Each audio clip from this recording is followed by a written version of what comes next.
Earl Thompson carried his military past in silence, another forgotten black veteran shuffling through Millfield streets, invisible to everyone who mattered.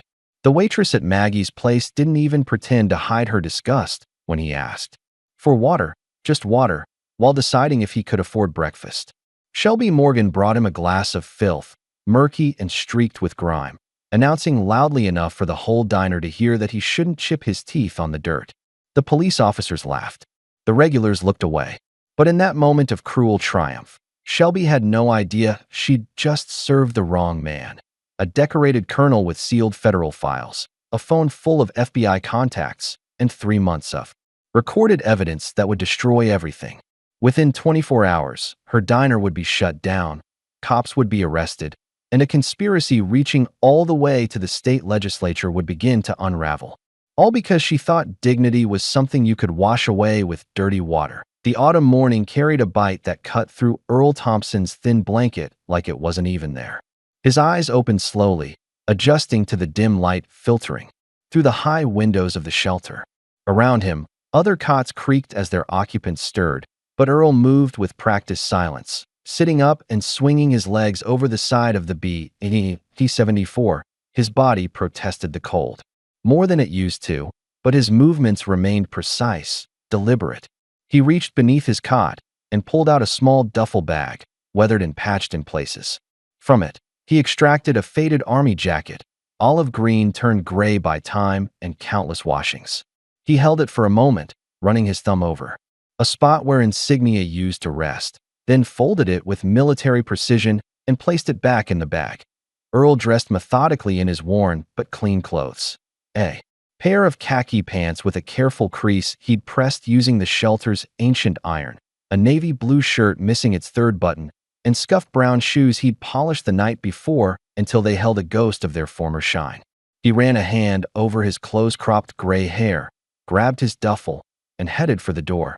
The walk to Main Street took him past the elementary school where children were already gathering in the playground, their bright jackets like scattered leaves against the morning gray. A few parents glanced his way, some with pity, others with suspicion, but Earl kept his eyes forward, his gait steady despite the slight limp that cold weather always brought out. Main Street was coming alive. As he approached, the hardware store owner, Tom Bradley, was rolling out his sidewalk display of rakes and leaf bags. The florist next door arranged chrysanthemums in her window. And there, occupying the prime corner spot it had claimed for 43 years, sat Maggie's place. The diner's neon sign flickered between open and pin, its red letters fighting a losing battle against the morning sun. Through the large windows, Earl could see the breakfast rush was already in full swing. Steam rose from the coffee machine, and the cook's spatula flashed as he worked the griddle.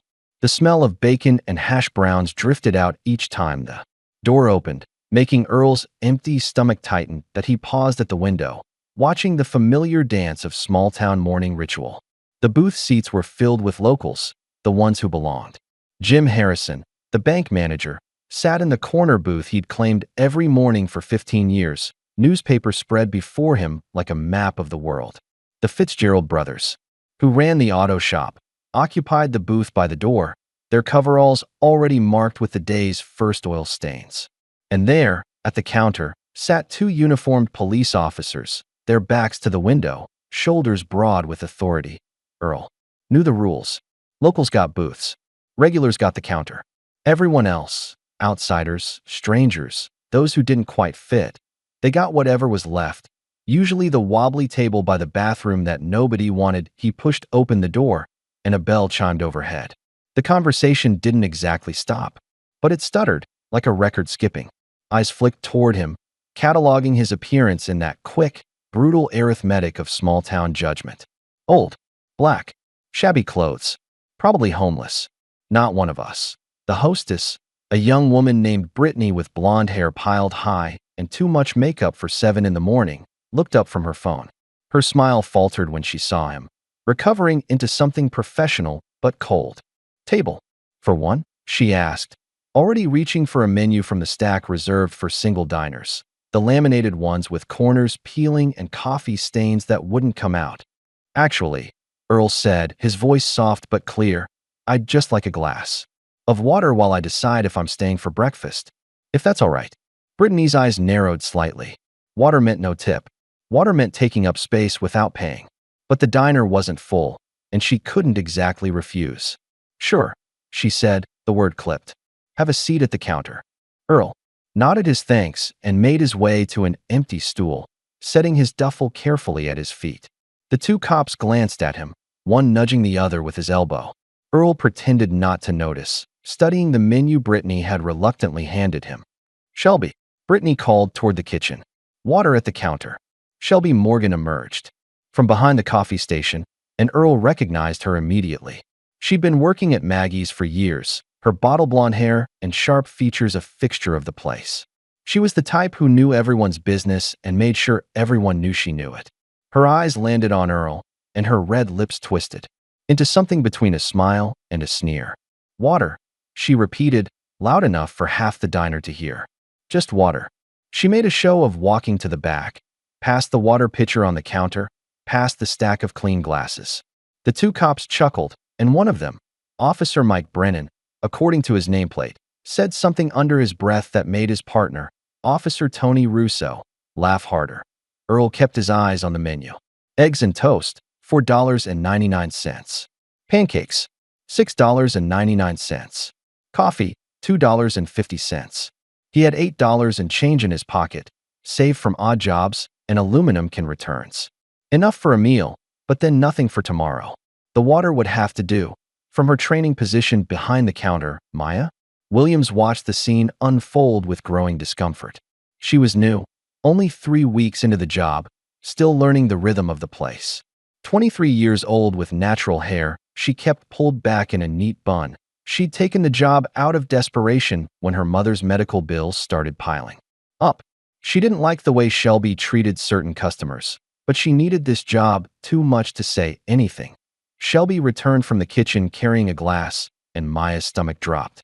Even from where she stood, she could see the glass was wrong. Cloudy water with visible specks floating in it. The glass itself streaked with grime like it had been pulled from the dirty dish bin. Shelby walked with exaggerated purpose, her heels clicking on the linoleum floor. The diner had grown quieter, people watching without appearing to watch. She reached Earl and plunked the glass down in front of him hard enough that water sloshed over the rim. Careful, Shelby said, her voice carrying across the diner. Don't chip your teeth on the dirt. The laughter came in waves. First the cops, loud and unrestrained. Then a few nervous chuckles from other patrons, the kind that came from discomfort, rather than amusement. Jim Harrison rattled his newspaper, a sign of disapproval, but said nothing. Earl looked down at the glass.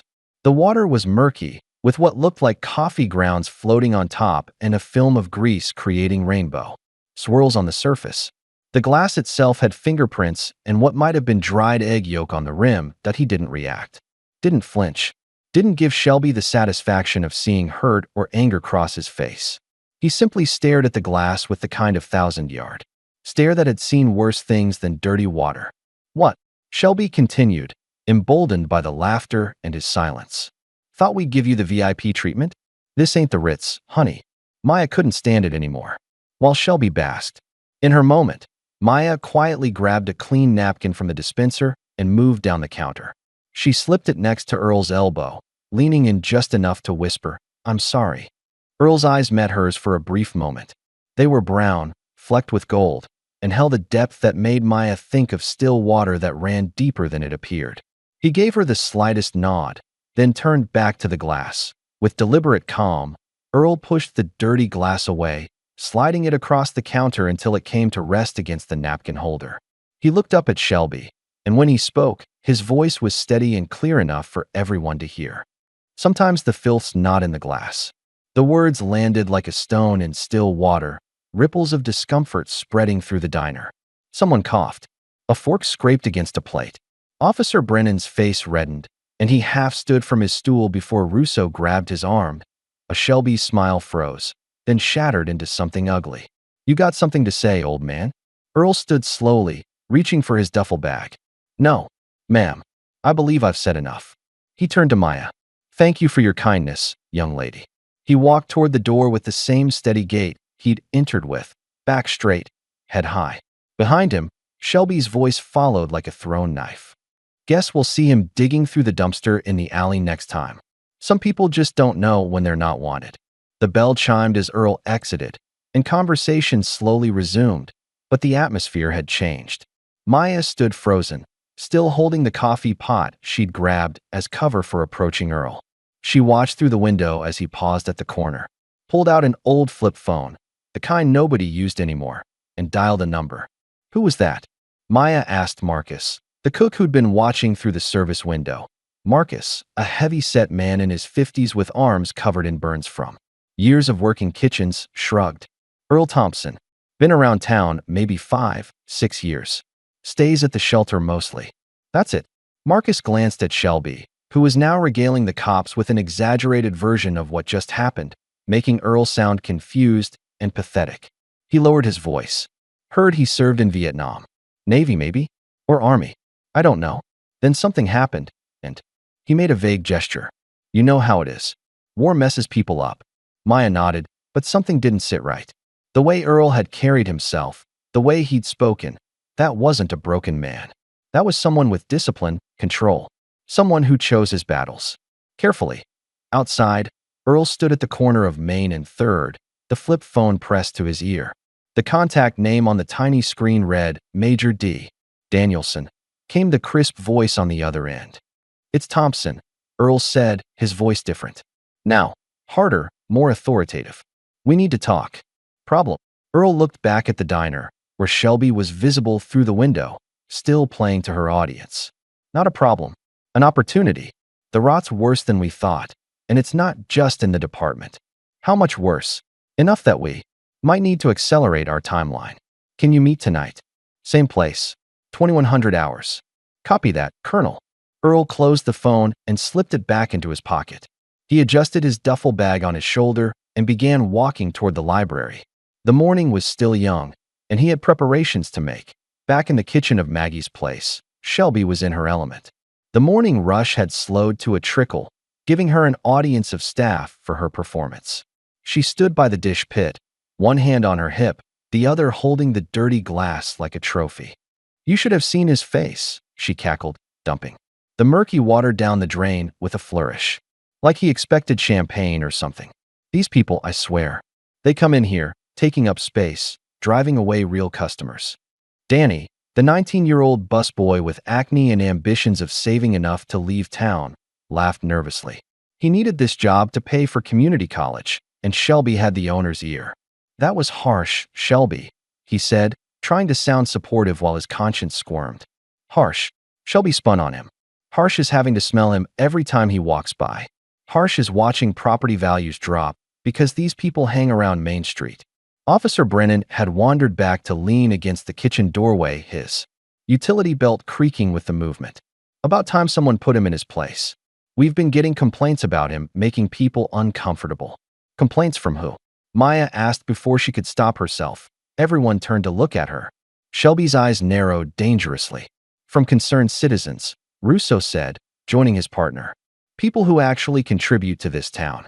He wasn't bothering anyone. Maya said quietly, but firmly. He just wanted water. And he got it, Shelby snapped.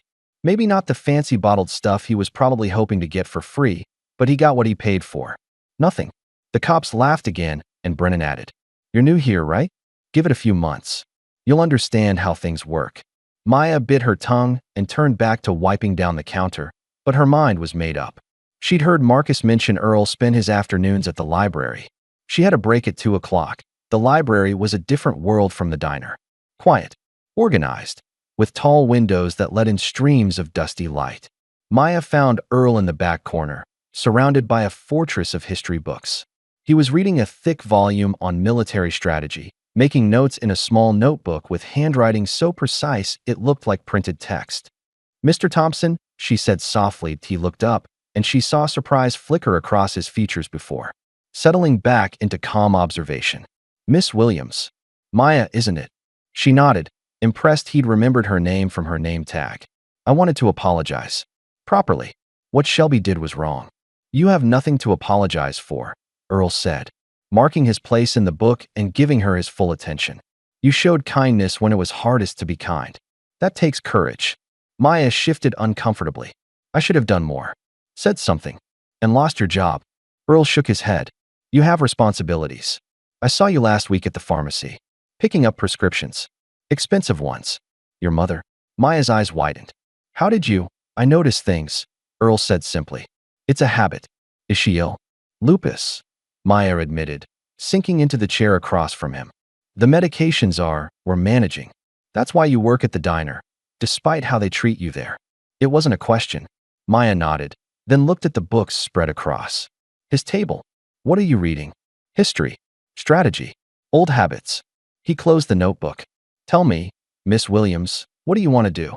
When your mother is better, when you're not tied to that diner? The question caught her off guard.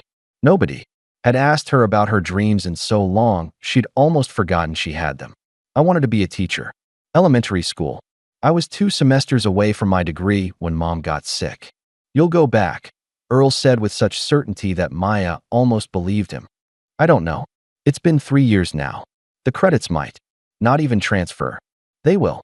And you'll be a better teacher for having lived through hardship. Empathy can't be taught in a classroom. Before Maya could respond, the library door opened and 2 men in dark suits entered. They moved with purpose, scanning the room until they spotted Earl. Maya started to stand, but Earl placed a gentle hand on her wrist. Stay, he said quietly. There's nothing to fear. The men approached, and Maya noticed several things at once. Their suits were expensive, perfectly tailored. They wore small pins on their lapels, American flags with something else she couldn't quite make out. And when they reached the table, they stood at a subtle form of attention. Colonel Thompson, the taller one said, his voice respectful but urgent. We need to speak with you. Colonel? Maya's eyes widened, but Earl's expression remained neutral. Gentlemen, this is Miss Williams. Maya, these are associates of mine from Washington. The men nodded politely to Maya, but their focus remained on Earl. Sir, there have been developments. The incident this morning was expected, Earl finished, and documented. We'll discuss it tonight with Major Danielson. Sir, with respect, the timeline remains unchanged.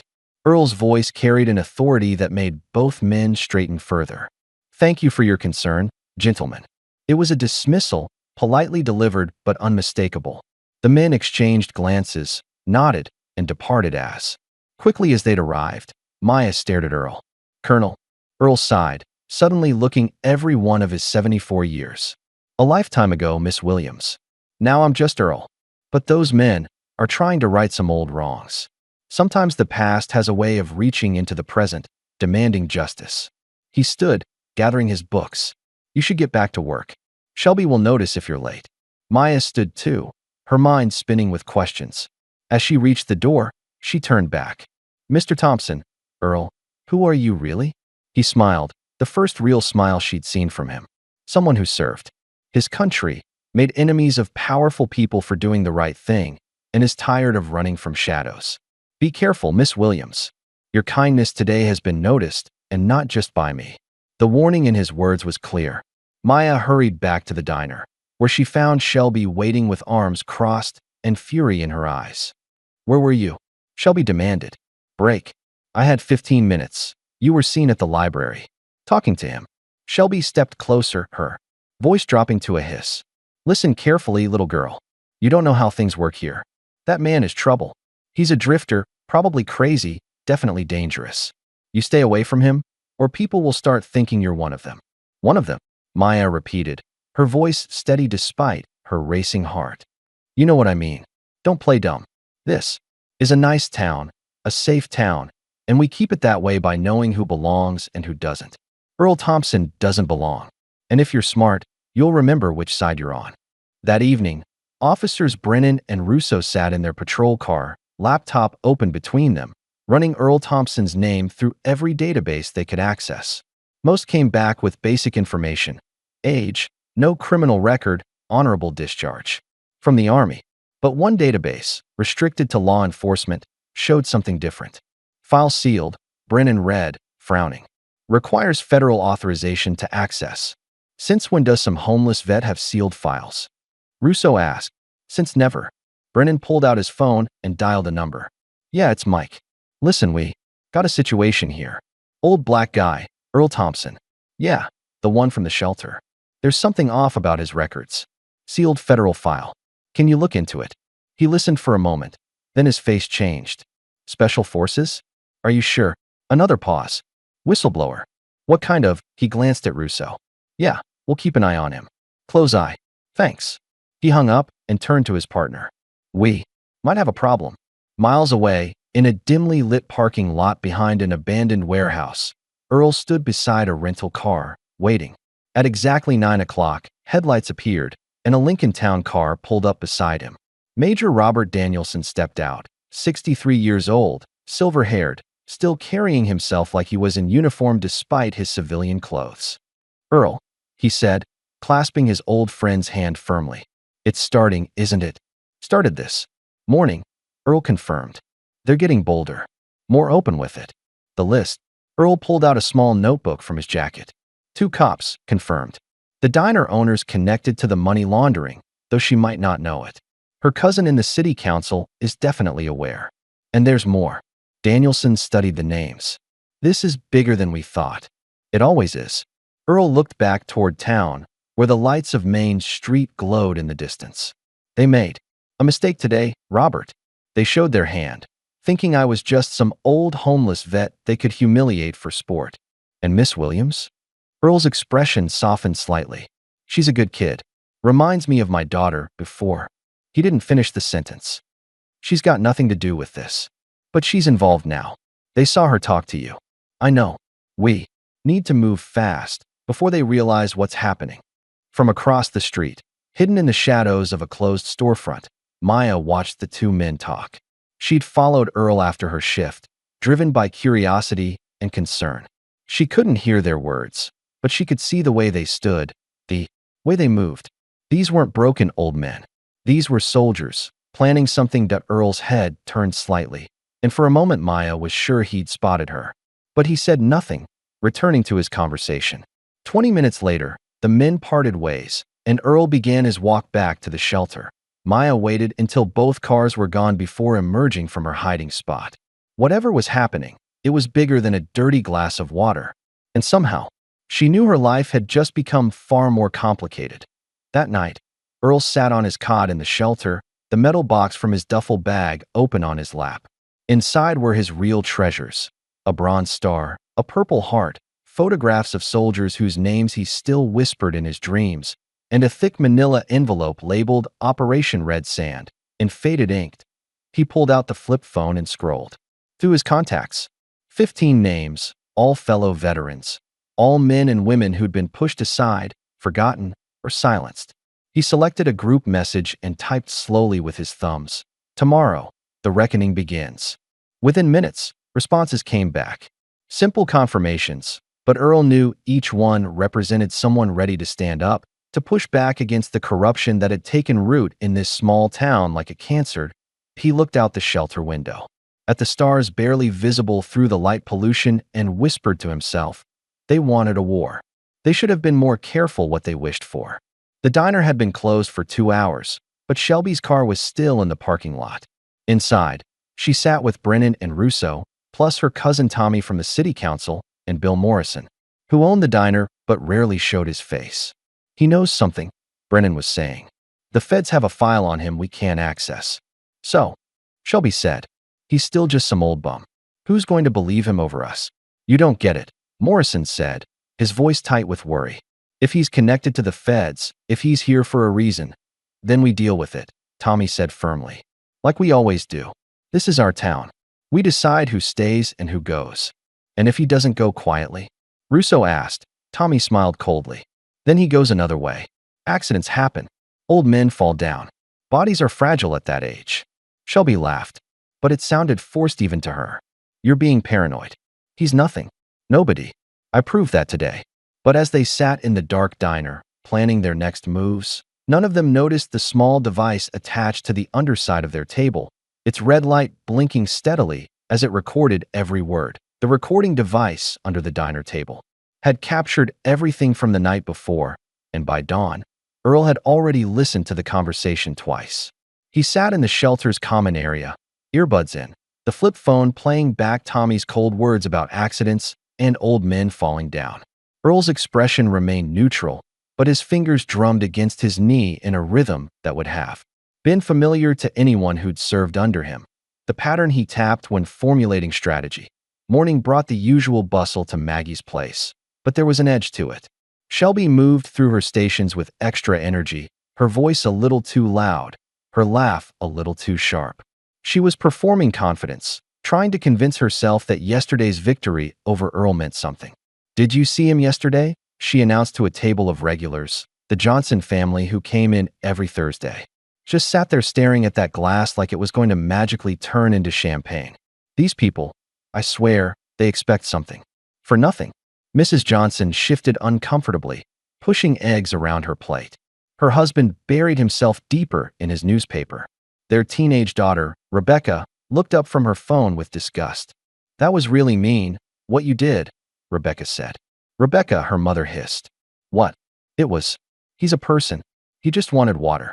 Shelby's smile turned brittle. "Sweet little girl. When you're older, you'll understand that some people need to learn their place." "His place." Rebecca's voice rose. "What century do you think this is?" "Rebecca, enough," Mr. Johnson said firmly. But his eyes met Shelby's with something that wasn't quite approval. The bell above the door chimed, and everyone turned to look. A sleek black SUV had parked outside, government plates visible through the window. Two men emerged, different from yesterday's visitors, but cut from the same cloth. Dark suits, purposeful stride, and that particular bearing that screamed federal authority. They didn't come into the diner. Instead, they walked straight to the library. Earl was expecting them. He'd positioned himself at a table near the front windows where he could be easily found, but also where their meeting would be visible to anyone watching from the street. Public meetings were harder to misinterpret, harder to disappear. "Colonel Thompson," the lead agent said, taking a seat across from him. "Agent David Park, FBI. This is Agent Johnson." Earl nodded, noting that Park had Korean features and spoke with a slight southern accent. Alabama, maybe Georgia. Johnson was younger, nervous, probably his first major assignment. "Gentlemen," Earl said calmly, "how can I help you?" "We've been monitoring the situation here," Park said, keeping his voice low enough that the librarian couldn't hear. "Your reports have been illuminating, but incomplete," Earl said. "It wasn't a question. We need more. The recording from last night is good, but threats made in anger aren't enough. We need financial records, documented patterns of discrimination, evidence of the money laundering you mentioned." Earl pulled out a small notebook, sliding it across the table. "Badge numbers, dates, times. Every incident of police harassment against minorities in this town for the past 3 years. Cross-reference these with the arrest records, and you'll find a pattern. Charges dropped after payments to certain accounts." Johnson started photographing the pages with his phone while Park continued. "The diner. Health code violations are the least of it. Check the employee records. You'll find social security numbers that don't match, wages paid under the table, and approximately $30,000 a month flowing through that shouldn't be there." "How do you know about the money?"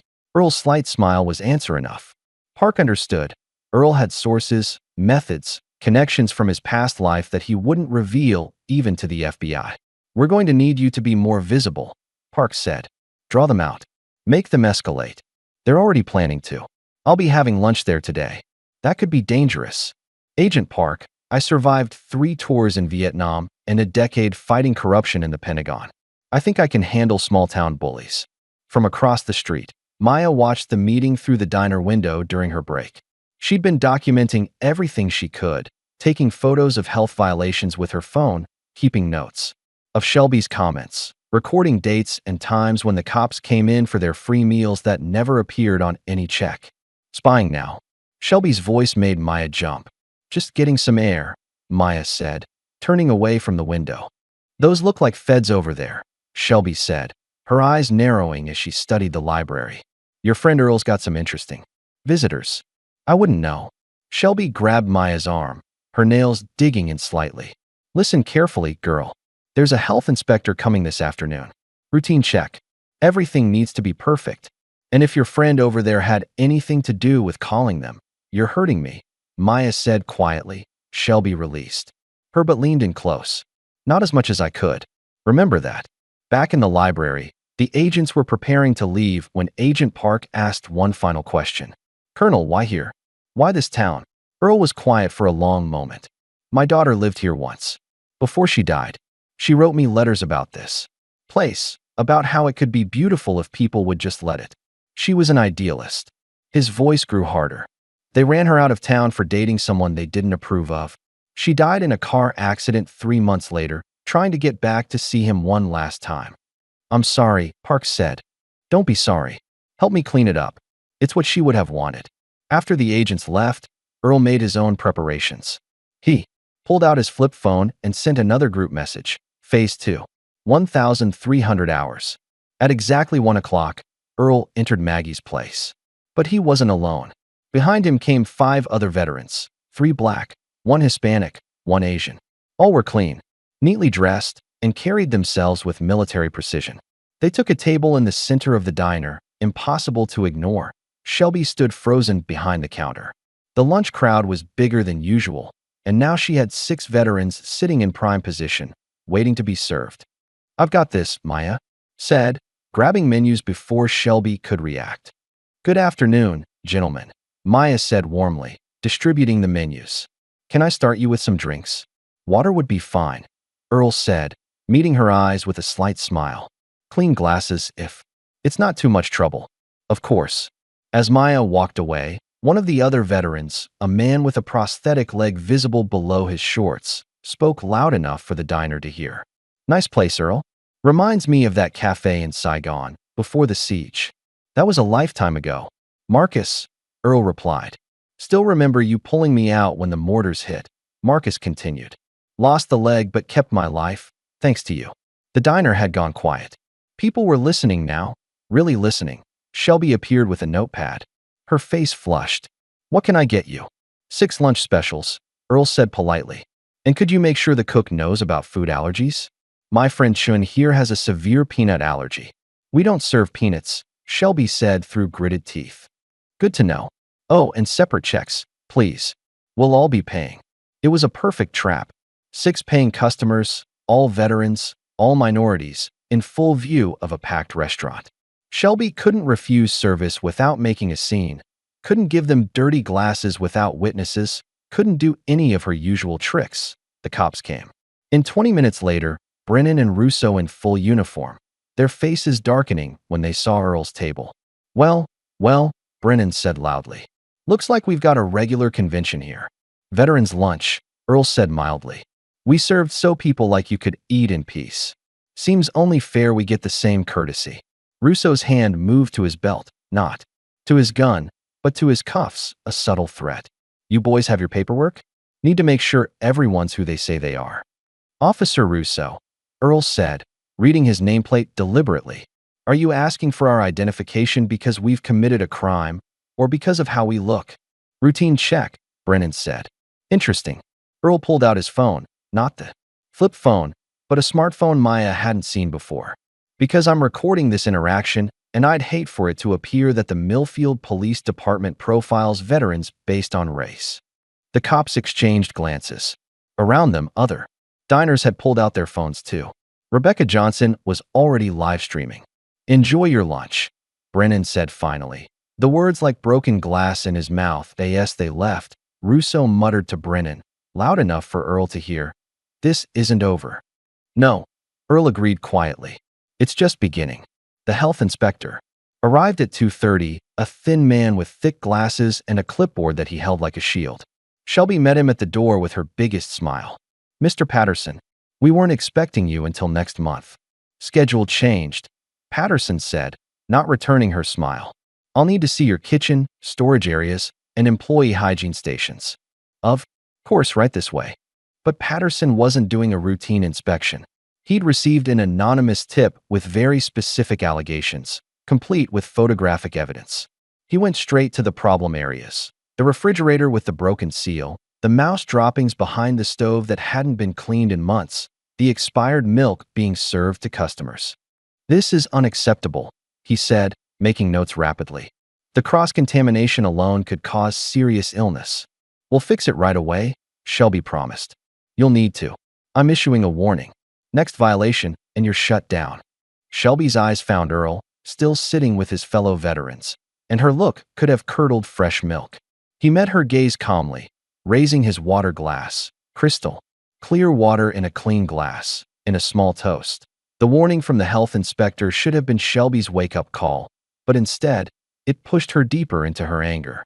That evening, she sat in her cousin Tommy's office at City Hall, pacing back and forth like a caged animal. "He's destroying everything," she ranted. "That old bastard is trying to ruin us." Tommy Sullivan, 15 years on the city council and dirty for 10 of them, leaned back in his leather chair. He was everything small-town corruption looked like: soft around the middle, expensive watch that didn't match his city salary, and eyes that calculated the price of everything and the value of nothing. "Calm down," he said. "One health warning isn't the end of the world. You don't get it." Shelby slammed her hands on his desk. He had feds at the library. "FBI, Tommy. What if they're investigating the money?" That got his attention. Tommy sat up straighter, his casual demeanor evaporating. "What money? Don't play dumb. Bill's been washing cash through the diner for 2 years. Your cash, from those construction contracts that don't exist. Keep your voice down." Tommy hissed, glancing at the door. "How much do they know?" "I don't know, but Earl's not just some homeless vet." Brennan ran his record, sealed federal files.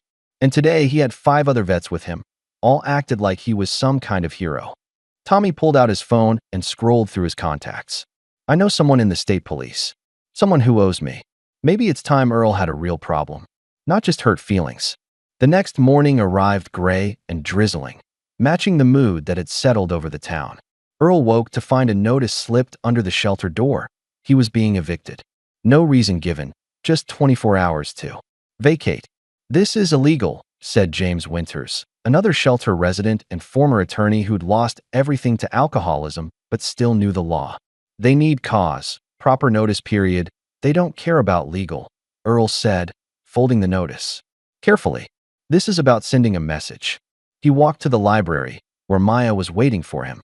She'd called in sick to the diner, unable to stomach another day of Shelby's presence.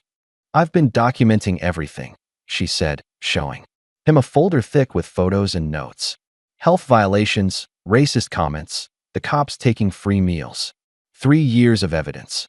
"You've been doing this for 3 years." "No, but I talked to former employees. Shelby's run off 6 servers in 3 years, all minorities or people who wouldn't play along. I got their statements." Earl studied her with new respect. "This is dangerous, what you're doing." "So is doing nothing," Maya replied. "My mother didn't raise me to look away when people are being hurt."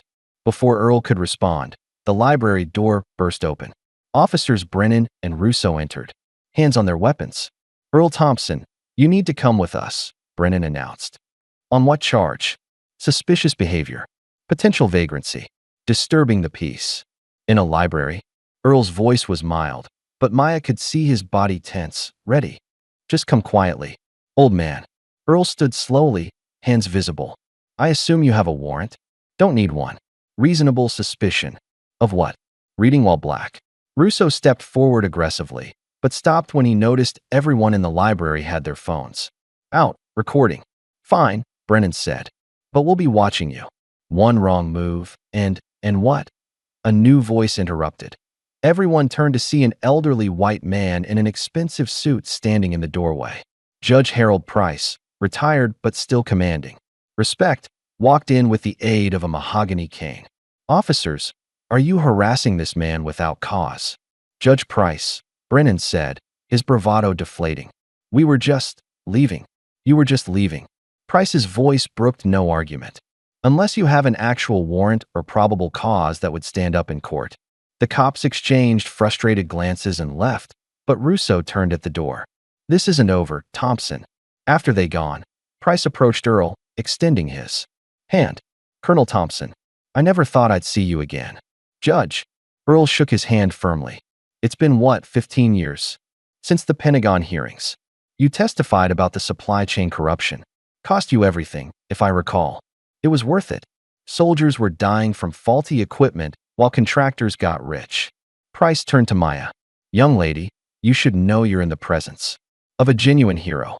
This man saved more lives by speaking truth to power than most save in combat." Why didn't you ever come forward before? Maya asked Earl. Let people know who you really are. Because that's not who I am anymore, Earl said quietly. That man had a career, a family, a purpose. I'm just Earl now. No, Price said firmly. You're still the same man who stood up when it mattered. And from what I hear, you're doing it again. That afternoon, Earl received a call on his flip phone. It was Major Danielson. We have a problem, Danielson said without preamble. Someone leaked your location to the wrong people. Not the locals, higher up. People who still have grudges from Operation Red Sand. How long do I have? Unknown. But Earl, maybe it's time to go loud. If you're exposed anyway, use it. Earl considered this. The Veterans Banquet this weekend. They've invited me to speak. Perfect. Full disclosure. Everything. Red Sand, the corruption, all of it. That'll paint a target on your back. There's already one there. Might as well make it count. That evening, Shelby made her biggest mistake. Frustrated by the day's events, she went on Facebook and posted a rant that would seal her fate. So tired of certain people thinking they can come into our town and change everything. That old veteran everyone's feeling sorry for? He's a con artist. Probably never served a day in his life. Just another welfare leech playing victim. And anyone who supports him is a traitor to this community. Within an hour, the post had been shared dozens of times. Veterans groups picked it up. Someone found Earl's service record, the parts that weren't classified, and posted it in response. Bronze Star. Purple Heart. 30 years of service. The backlash was swift and brutal. Maya screenshot everything before Shelby could delete it. She also recorded the voicemail Shelby left her. You little bitch, I know you're helping him. You're fired. And if I see you near my diner again, you'll regret it. But the most damaging response came from an unexpected source. Bill Morrison, the diner's owner, had been monitoring the situation from his home in the state capital. He saw the writing on the wall and decided to cut his losses. He called Tommy Sullivan. We're done. I'm pulling out. You can't just watch me. That diner's becoming a liability. The feds are sniffing around, and I'm not going to prison for your cousin's big mouth. What about the money? What money? I don't know what you're talking about. Morrison hung up. Tommy immediately called Brennan and Russo to his office. We have a situation, he said. Morrison's out. If the feds get to him, he'll flip. So what do we do? Brennan asked. Earl Thompson needs to disappear. Not dead. That'd bring more heat. But discredited, broken, gone. How? Tommy smiled coldly. Plant something on him. Drugs, stolen goods, something that'll stick. Do it tonight, while everyone's focused on that Facebook drama. But they'd underestimated Earl. He'd been in enough battles to know when the enemy was desperate, and desperate enemies made mistakes. He made his own call to Agent Park. They're going to move tonight. Are you ready? We've got surveillance on all the principals. If they try anything, we'll know. Good. Because tomorrow, I'm going to light a fire they can't put out. That night, while Brennan and Russo tried to break into Earl's room at the shelter, they found FBI agents waiting for them. The arrest was quiet, professional, and devastating. The drugs they'd brought to plant were found on them instead, along with recordings of their conspiracy discussions. Tommy Sullivan was arrested at his home, trying to shred documents that had already been photographed by federal agents. And at Maggie's place, Shelby stood in the empty diner, finally understanding that her little kingdom of cruelty was crumbling around her. Maya found Earl at the library. The next morning, surrounded by reporters who'd gotten wind of the story, he looked tired but satisfied. It's not over, he told her. The diner will probably close. The town needs to heal. But the cancer's been cut out. What about you? Will you stay? Earl looked out the window at Main Street, where people were already gathering to support him, veterans and civilians alike. My daughter would have wanted me to stay and help rebuild. Make this the town she believed it could be. And the corruption? The money laundering? The FBI will handle that. My job was just to shine a light in the dark corners. He smiled. Sometimes that's all it takes. One person willing to stand up and say no more. As if to punctuate his words, a new notice appeared on the diner's door, closed by order of the health department, pending investigation. The revolution hadn't come with violence or grand gestures. It had come with dignity, persistence, and the quiet courage of people who refused to look away from injustice. But the biggest surprise was yet to come. That afternoon, Earl received another call, this one from a number he didn't recognize. Colonel, Thompson, this is Secretary Madison from the Department of Defense. We've been monitoring the situation. It's time to have a conversation about restoring your record and your pension, and perhaps discussing a new role in rooting out corruption in other communities. Earl looked at Maya, who was listening with wide eyes. I'll think about it, he said. But first, I have a banquet to attend. There's a story that needs telling. The morning after the arrests, Main Street felt different. The news had spread through town like wildfire. 2 police officers and a city councilman arrested by the FBI. Maggie's place shut down by the health department. And at the center of it all, Earl Thompson, the man everyone had dismissed as just another homeless veteran. Earl sat in the library, but this time he wasn't alone. The table around him was crowded with documents, laptops, and people. Agent Park was there, along with a federal prosecutor named Jennifer Hartley who'd driven down from the state capitol. Maya sat to his right, her folder of evidence now part of an official federal investigation. Judge Price occupied the chair. To his left, having volunteered his legal expertise that on the wall-mounted television, a news segment was playing. The anchor, a polished woman with perfect hair, was saying, "In a stunning development, the small town of Millfield has become the center of a federal investigation into police corruption and money laundering." At the heart of the story is Earl Thompson, a decorated veteran who exposed similar corruption in the Pentagon decades ago. "They're making you famous," Maya said to Earl. "Fame was never the goal," Earl replied, his eyes still on the documents before him. "Justices." Agent Park's phone buzzed. He answered, listened, then looked at Earl. "Bill Morrison wants to make a deal. Full cooperation in exchange for immunity." "He won't get immunity," Prosecutor Hartley said firmly. "But we might consider reduced charges if his information is valuable enough." "It will be," Earl said. "Morrison knows where all the bodies are buried. He's been washing money through that diner for years, but it goes deeper. Construction contracts, city maintenance funds, even school district money." "How do you know all this?" Hartley asked. Earl pulled out a small USB drive from his pocket. 3 months of surveillance. Audio recordings, financial transactions, everything. 3 months. Park's eyebrows rose. "You've been investigating this for 3 months. Longer. But I needed concrete evidence before moving." Earl turned to Maya. "Your documentation was the final piece. It showed the pattern of discrimination that made the federal civil rights violation clear. Without that, this would have just been about money." Outside, Shelby Morgan sat in her car, watching the library through red-rimmed eyes. She'd been up all night, fielding calls from reporters, former employees, and angry customers. Her Facebook post had been screenshot and shared thousands of times. Veterans organizations were calling for boycotts. Her own family was distancing themselves. Her phone rang. "Bill Morrison." "You stupid, stupid woman," he said without preamble.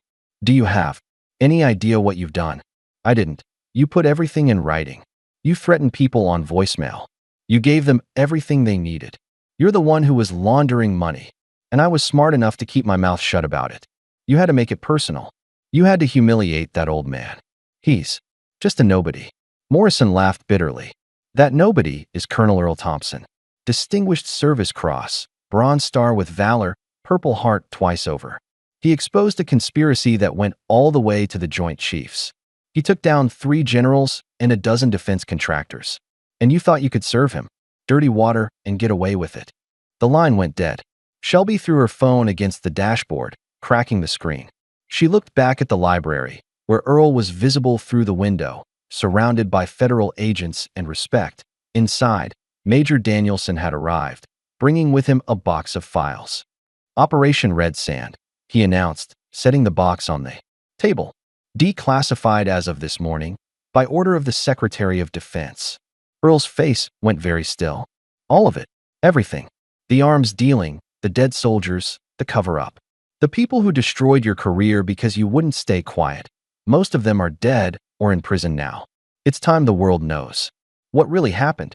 Maya picked up one of the files, her eyes widening as she read. "You saved an entire unit. 43 soldiers who would have died if you hadn't disobeyed direct orders." "I did my job," Earl said quietly. "You did more than that," Danielson corrected. "You exposed a conspiracy that was selling defective body armor to our troops, while selling the good stuff to private contractors. How many lives did that save? Not enough, Earl said, and for the first time, Maya saw real pain in his eyes. Never enough. Judge Price cleared his throat. Gentlemen, ladies, we have more pressing current matters. The state attorney general is coming this afternoon. She wants to expand the investigation statewide. Good, Parks said. Because what we're finding here is just the tip of the iceberg. Morrison's already given us 3 other towns with similar operations. The door to the library opened, and Rebecca Johnson entered, the teenager from the diner who'd stood up to Shelby. She approached the table nervously. Mr. Thompson, I wanted to apologize for my family, for not saying something sooner. You did say something, Earl reminded her. That took courage. My grandfather wants to meet you. He says he served in Korea, and he's ashamed he didn't stand up for a fellow veteran. Earl stood and placed a gentle hand on her shoulder. Tell your grandfather that shame is only useful if it leads to change. He's welcome to come to the banquet Saturday. We'll talk. After Rebecca left, Maya asked, how do you do it? Stay so calm when people who should have helped you didn't. Because anger is exhausting, Earl said, and it doesn't change anything. Action changes things. Speaking truth changes things. Anger just burns you up from the inside. That afternoon, the state attorney general, Patricia Reeves, arrived with a full team. She was a formidable black woman in her 50s who'd made her career taking down corruption. Colonel Thompson, she said, shaking his hand firmly. I've been reading about you. The Pentagon, Red Sand, and now this. You have a talent for finding rot. Rot tends to find me, Earl replied. Well, I want to offer you a job. Official consultant to my office. Help us clean up the state. Earl glanced at Maya, then back to Reeves. I'll consider it.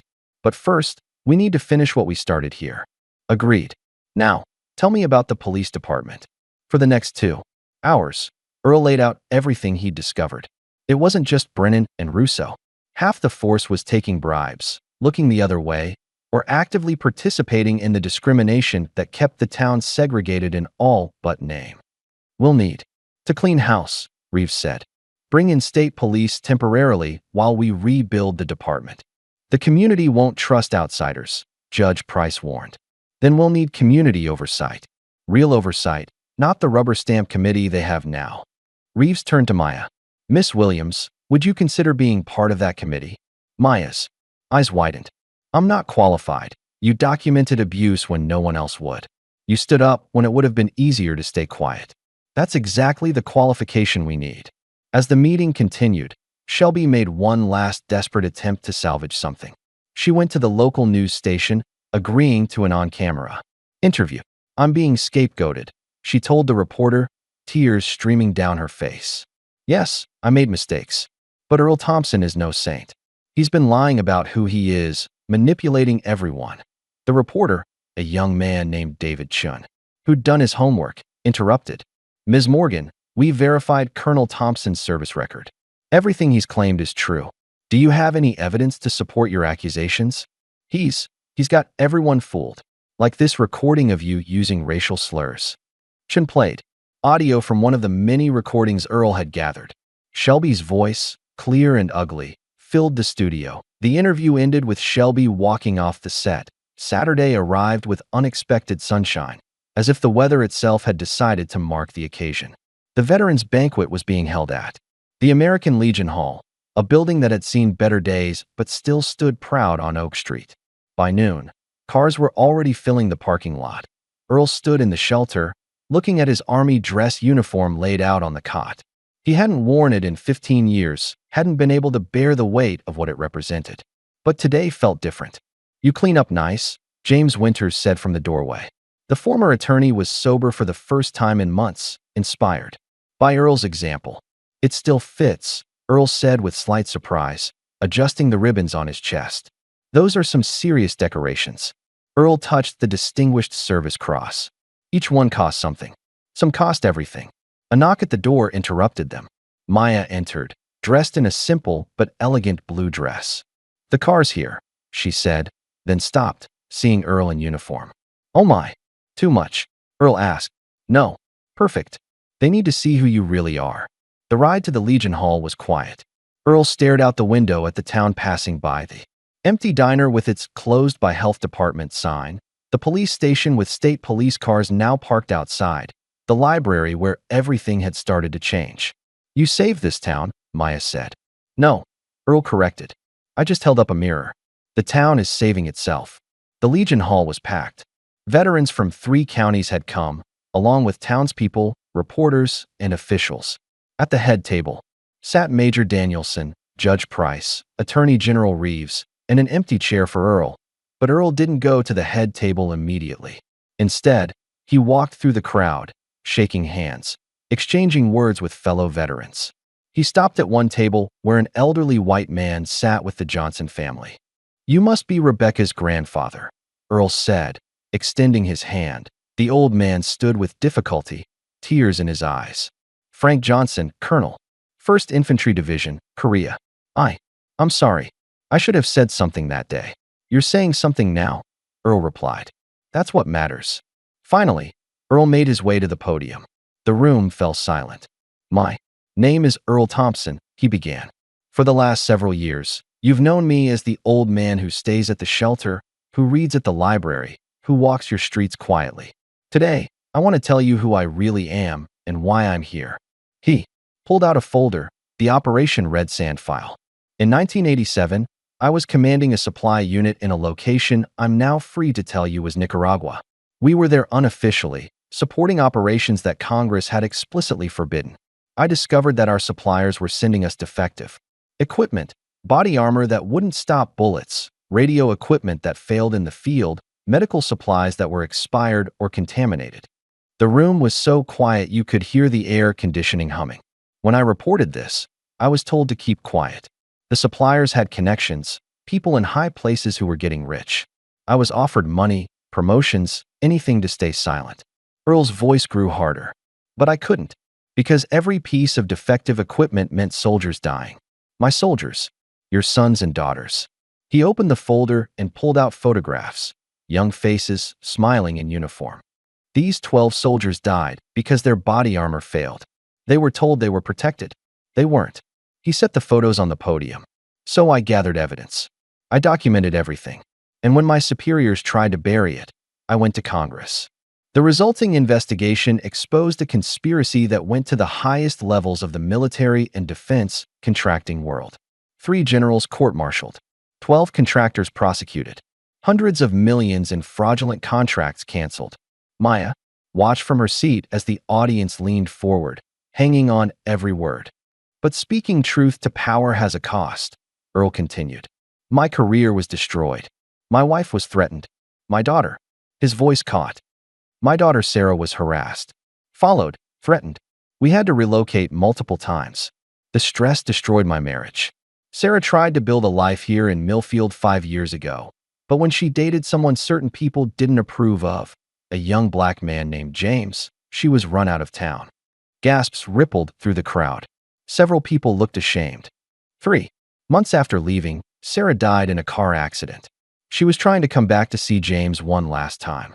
Earl's voice was steady now, but his hands gripped the podium. I came here to understand what happened, to see the place that broke. My daughter's spirit. And what I found was a cancer of corruption and hatred that had infected this town. He looked directly at the camera recording for the news. What happened at Maggie's place wasn't about a glass of water. It was about a system that decides who belongs and who doesn't, who matters and who's disposable. Shelby Morgan was just the visible symptom of a deeper disease. But here's what I also found. Earl's voice lifted. I found Maya Williams, who risked her job to show kindness. I found Judge Price, who stood for justice even when it was uncomfortable. I found Rebecca Johnson, a teenager with more courage than adults 3 times her age. I found federal agents who still believe in doing the right thing. He pulled out another set of papers. The investigation that started here has now spread to 6 towns, 14 arrests so far, millions in stolen funds recovered. And it started because one young woman, he looked at Maya, decided to document the truth. Someone started clapping, then another. Soon the entire room was on its feet. Applause thundering through the old building. Earl raised his hand for quiet.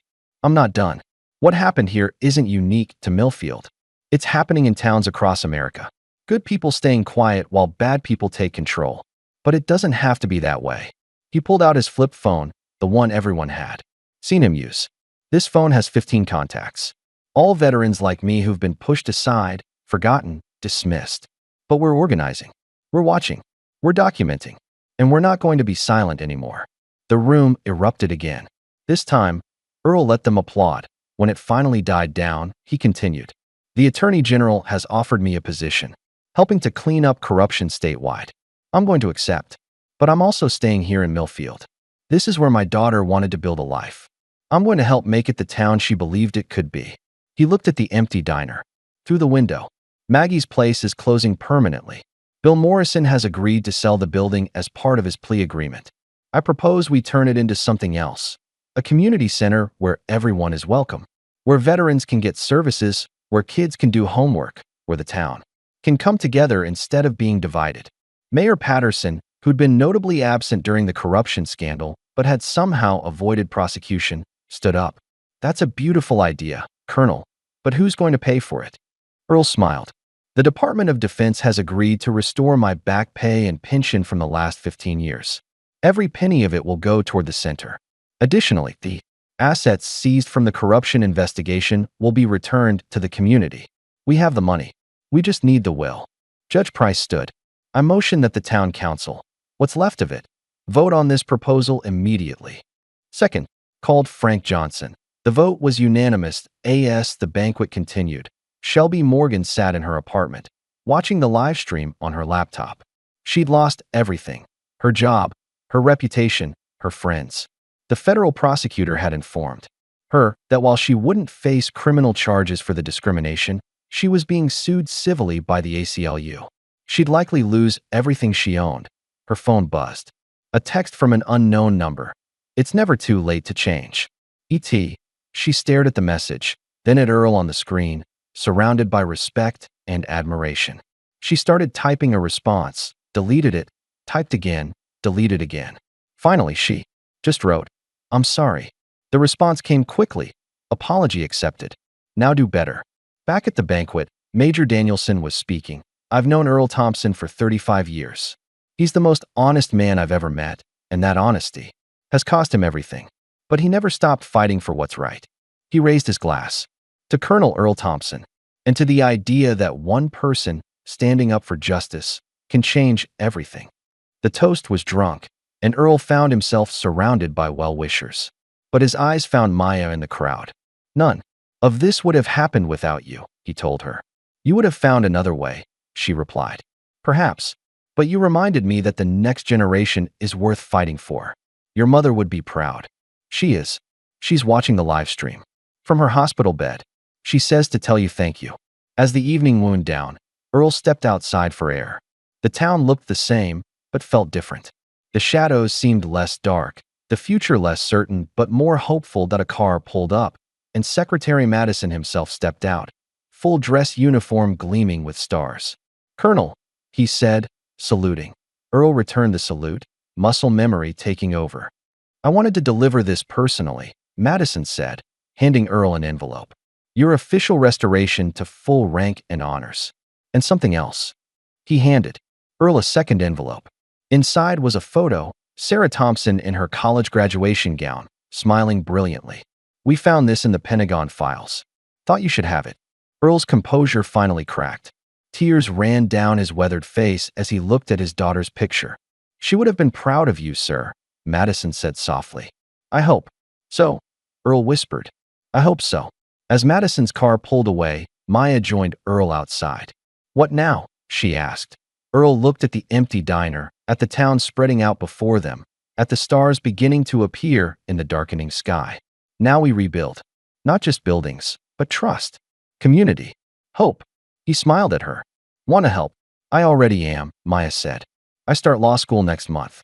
The Attorney General's office is paying for it, with the understanding I'll work for them after graduation. That's wonderful. Earl's smile was genuine, transforming his face. I learned from you that documenting injustice isn't enough. You have to know how to fight it legally. They stood in comfortable silence, watching the town settle into evening. Tomorrow would bring new challenges, more corruption to expose, more battles to fight. But tonight, for just this moment, a small victory had been won. Inside the hall, someone had started singing, "God Bless America." Other voices joined in, veterans and civilians, black and white, young and old. The sound drifted out into the night, a promise of what the town could become. Earl and Maya walked back inside, rejoining the celebration. The revolution hadn't ended with the closing of a diner or the arrest of corrupt officials. It was just beginning, one changed heart at a time. And somewhere in the evening sky, Earl could almost feel Sarah smiling down, proud that her father had finally found his way home. Monday morning arrived with storm clouds that matched the mood on Main Street. The health inspector, Patterson, stood outside Maggie's place with two sheriff's deputies, not local cops, but county officers brought in after the arrests. The final closure notice was being posted on the door, bright orange against the faded paint. Inside, Shelby Morgan was having a complete meltdown. "You can't do this," she screamed at Patterson through the locked glass door. "This is my life, my livelihood. Ms. Morgan, you need to open this door." Deputy Harrison called out, his hand resting on his service weapon. "We have a court order." The small crowd that had gathered included Maya, who was documenting everything with her phone, and several former employees who'd come to witness the final act of Shelby's reign. "This is all his fault." Shelby pointed wildly at Earl, who stood across the street with Judge Price and Attorney General Reeves. "That man destroyed everything." Patterson spoke into his radio. "We're going to need the locksmith." But Shelby suddenly yanked the door open, her face red and tear-streaked. "Fine. Come in. See what you've done. You've destroyed a 43-year-old institution." Patterson entered with the deputies, followed by a team of health department officials. What they found inside was worse than the initial inspection had revealed. In her panic over the weekend, Shelby had tried to clean, but had only made things worse. Bleach mixed with ammonia created toxic fumes. Food had been left out and was rotting. The walk-in freezer had been unplugged, apparently by accident, and everything inside was spoiled. "This is a public health emergency," Patterson announced.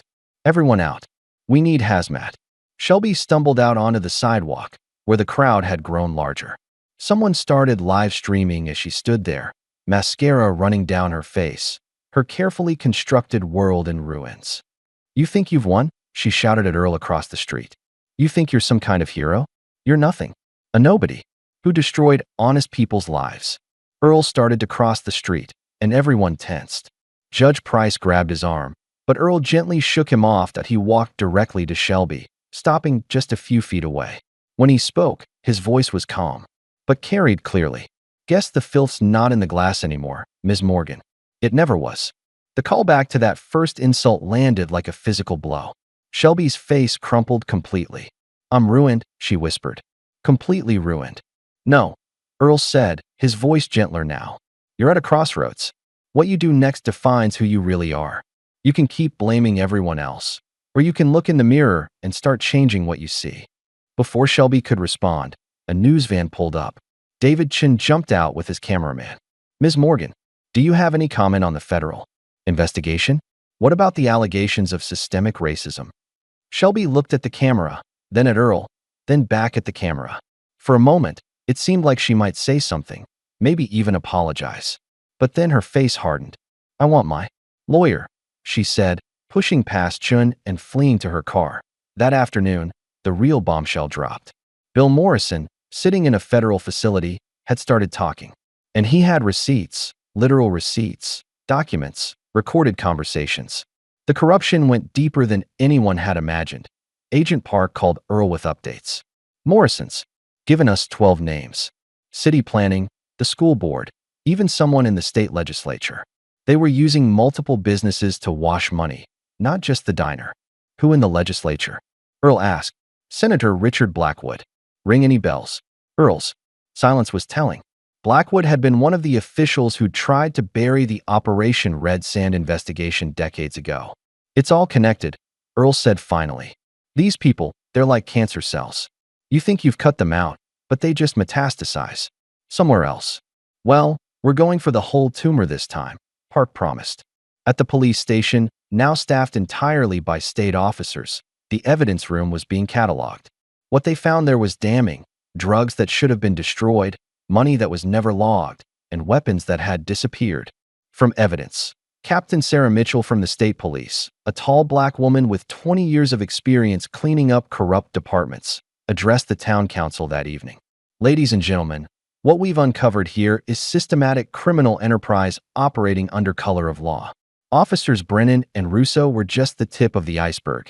We've now identified 8 officers involved in criminal activity, from evidence tampering to extortion. Frank Johnson, Rebecca's grandfather, stood up.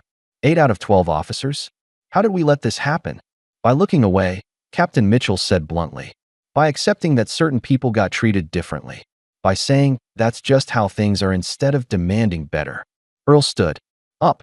Captain Mitchell is right. But pointing fingers at the past won't fix the future.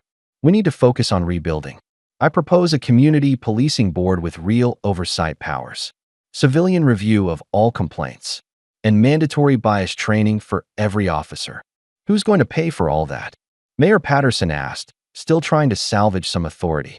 The seized assets from the corruption investigation. Attorney General Reeves interjected. The federal government will be returning over $3 million to this community, more than enough to rebuild the police department properly. The meeting continued late into the evening, with heated debates and difficult admissions. But by the end, a plan was forming. The town would not just recover, but transform. Meanwhile, at the county jail, Brennan and Russo sat in separate cells, their careers and freedom gone. Brennan was trying to make a deal, offering to testify against Tommy Sullivan and others. Russo had lawyered up and wasn't talking. Tommy Sullivan himself was in federal custody, and his lawyer was trying to negotiate a plea deal. But the evidence Earl had gathered was so comprehensive that the prosecutor barely needed his cooperation. That night, Maya visited her mother in the hospital, bringing good news. I got the scholarship, she said, holding the acceptance letter. Full ride to law school, plus a stipend for living expenses. Her mother, Linda Williams, weak from her latest lupus flare, but smiling, squeezed her hand. I'm so proud of you, baby. You stood up when it mattered. I learned from you, Mama. You always taught me to do what's right, even when it's hard. Is Mr. Thompson really a colonel? Linda asked. He is. A decorated war hero who gave up everything to expose corruption, just like he's doing now. We need more people like him. We need to be more like him, Maya corrected. He showed me that. One person really can make a difference. Tuesday morning brought more revelations. The FBI had arrested Senator Blackwood at his home in the state capitol. The image of him being led away in handcuffs made the national news. Earl watched from the library, surrounded by veterans who'd come to town to support him. His network of 15 had grown to 50, all committed to watching for and reporting corruption in their communities. Major Danielson sat beside him. You started something, Earl. This is spreading beyond Millfield. Good. It needs to. Are you ready for Saturday?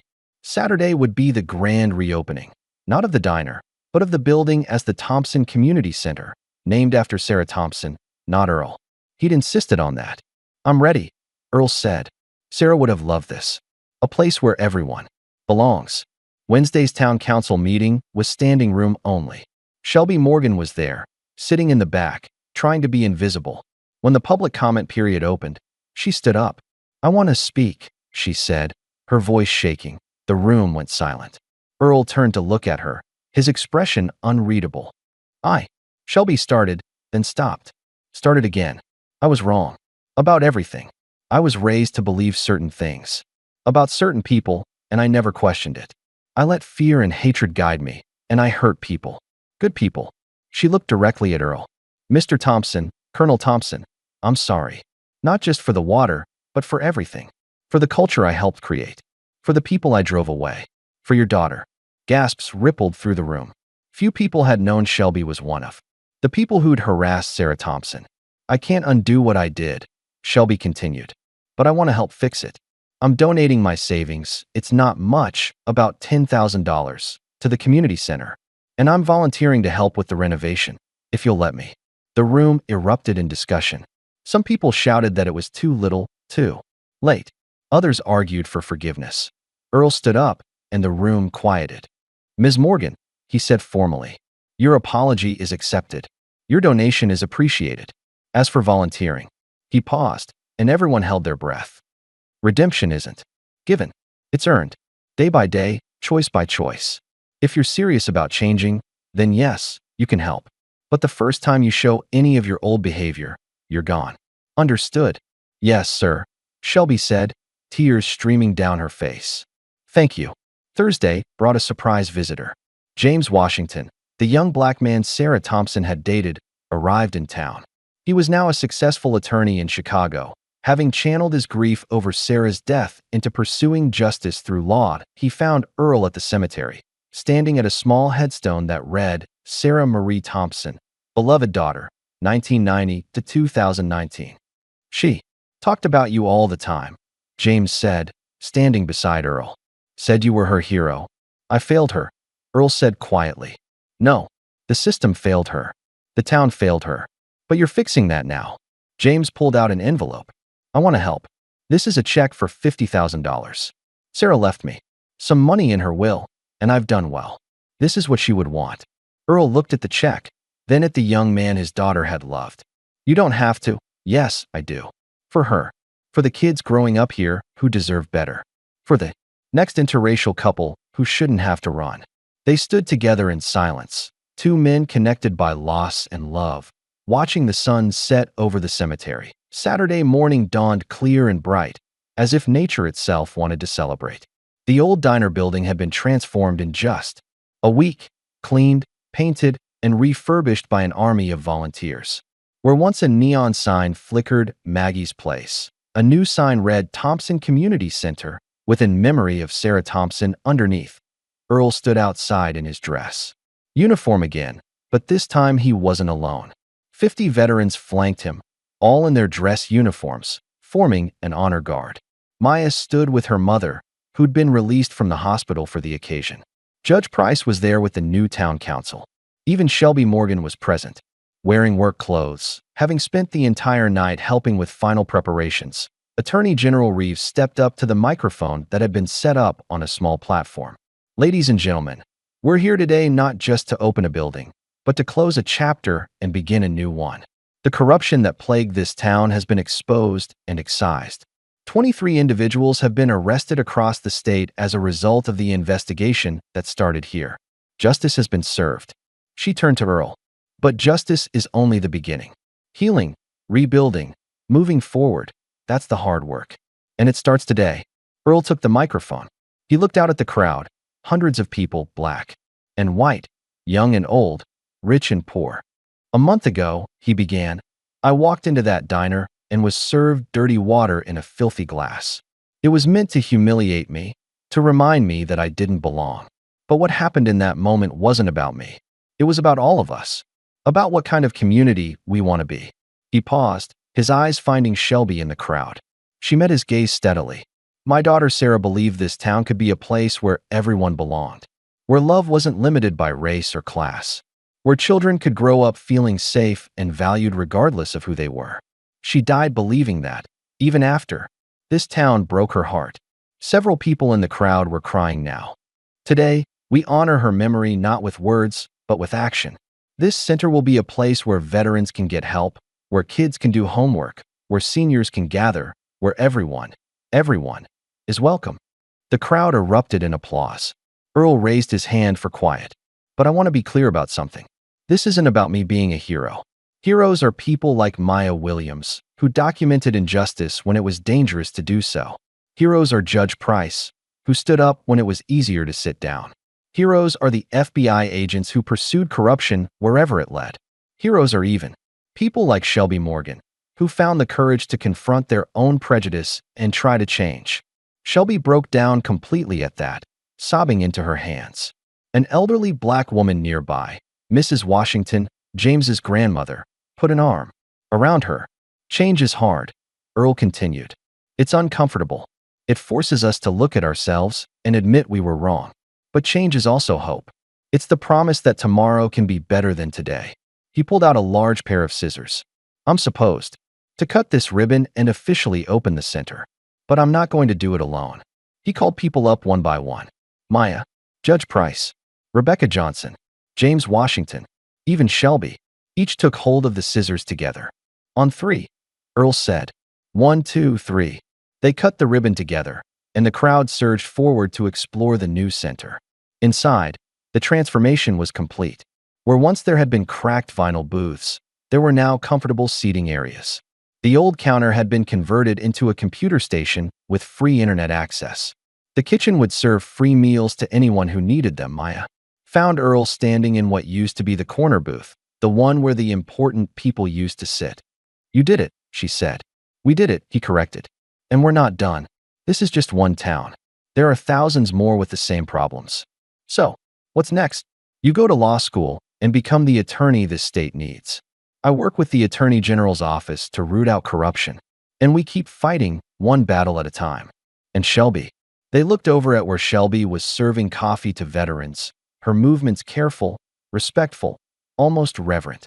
"People can change," Earl said. "Not all of them, not easily, but it's possible.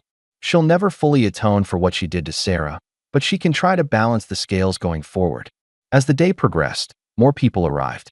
The governor made an appearance, praising Earl and the town for confronting its demons. The national media covered the story, with CNN calling it a blueprint for fighting small-town corruption. But the most meaningful moment came near the end of the day. An elderly black veteran in a wheelchair was brought in by his grandson.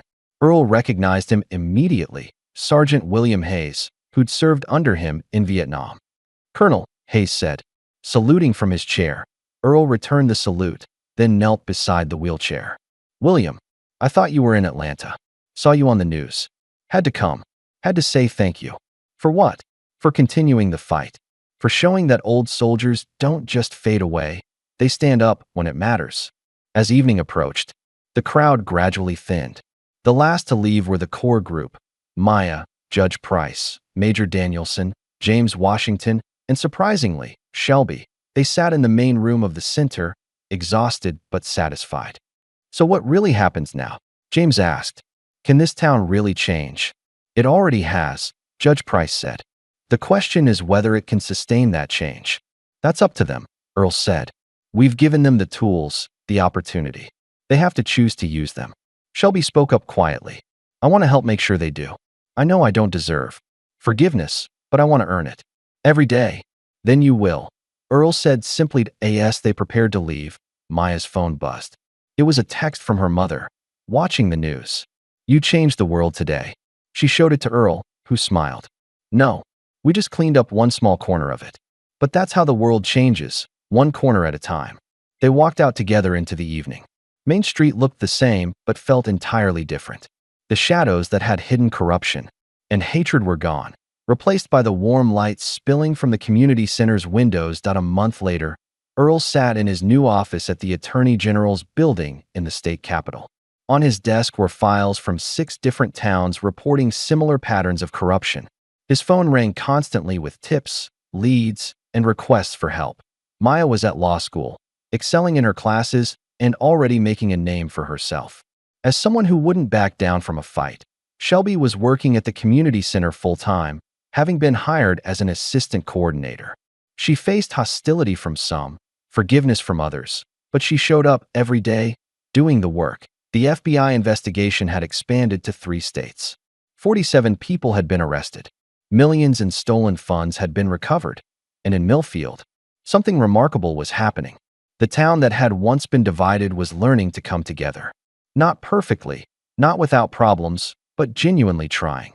Earl looked at the photo on his desk, Sarah in her graduation gown, smiling brilliantly. Next to it was a new photo from the community center opening, showing the diverse crowd all together. His phone rang.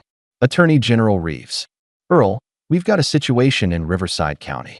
Suspicious pattern of foreclosures targeting elderly black homeowners." "I'll look into it," Earl said. "Thank you." "And Earl, what you started in Millfield, it's spreading. Other towns are setting up community oversight boards. Veterans groups are organizing to monitor corruption. You lit a fire. Fires can destroy or purify," Earl said. "Depends on how they're tended." After hanging up, Earl pulled out his flip phone and sent a message to his network, Riverside County. "Who's available?" Within minutes, 5 veterans had responded, ready to investigate. He looked one more time at Sarah's photo. "We're not done. Baby girl. Not even close." The next morning's newspaper carried a simple headline: "The revolution continues. How one glass of dirty water changed America." But Earl didn't see it. He was already on the road to Riverside County, ready for the next battle. Because justice, he'd learned, wasn't a destination, it was a journey. And sometimes, that journey began with something as simple as saying no to cruelty, standing up to corruption, and refusing to let dignity be destroyed. The diner was gone. But what had replaced it would last much longer. A community that had learned to see itself clearly and chosen to be better. Sometimes justice does take the long way around. But it gets there, one stand at a time, one voice at a time, one glass of clean water at a time. And in Millfield, it had finally arrived. What injustice have you witnessed in silence? And when will you find the courage to be the one who finally says no more? If this story moved you to think differently about standing up for what's right, hit that like button and subscribe for more powerful stories that remind us that change begins with just one person refusing to look away.